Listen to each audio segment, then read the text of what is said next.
నమస్తే అన్న, అందరికీ నమస్కారం. ముందస్తుగా కువైట్ లో ఉన్న ప్రజలందరికీ అలాగే ఇండియాలో ఉన్న భారతీయులందరికీ యూసఫ్ కార్గో వారి తరపున మరియు మన యొక్క ఛానల్ తరపున ఈద్ ఆల్ ఫితార్ మరియు ఉగాది పండుగ శుభాకాంక్షలు. అలాగే కువైట్ లో రంజాన్ పండుగ ఎప్పుడని చెప్పేసి అందరూ అయితే అనుకుంటూ ఉంటారు. ప్రస్తుతం దీనికి సంబంధించి సౌదీ మరియు కువైట్ అయితే కీలక ప్రకటన చేయడం జరిగింది.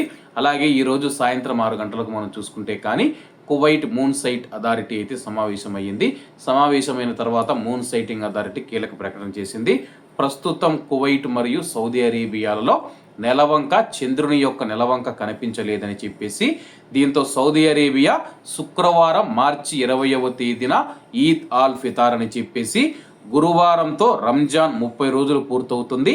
2026 మార్చి 20 శుక్రవారం నాడు ఈద్ ఆల్ ఫితార్ జరుపుకుంటారని చెప్పి సౌదీ అరేబియా ప్రకటించింది.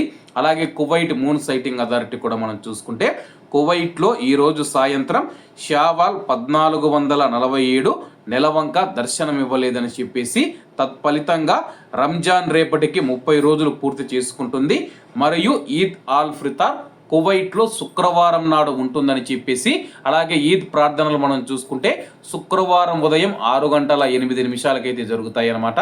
అలాగే కువైట్లో ఉన్న భారతీయులు కావచ్చు, ఇతర దేశాలకు సంబంధించిన ప్రవాసులు కావచ్చు, కువైటీ ప్రజలు కావచ్చు, బహిరంగ ప్రదేశాలలో ఎక్కడ ఈద్ ప్రార్థనలు చేయకూడదని చెప్పేసి ఈద్ ప్రార్థనలు మీ దగ్గర సమీపంలోని మసీదుకు వెళ్ళి చేయాలని చెప్పేసి ప్రస్తుతం ఉన్న పరిస్థితుల్లో మనం చూసుకుంటే బహిరంగ ప్రదేశాలు, అలాగే ఎక్కడైనా ప్రత్యేక స్థలాలు మరియు ఎక్కడైనా బయట ఈద్ ప్రార్థనలు నిషేధిస్తూ ఉన్నట్లు ఇస్లామిక్ వ్యవహారాల మంత్రిత్వ శాఖ ప్రకటించిన విషయం అందరికీ తెలిసిందే.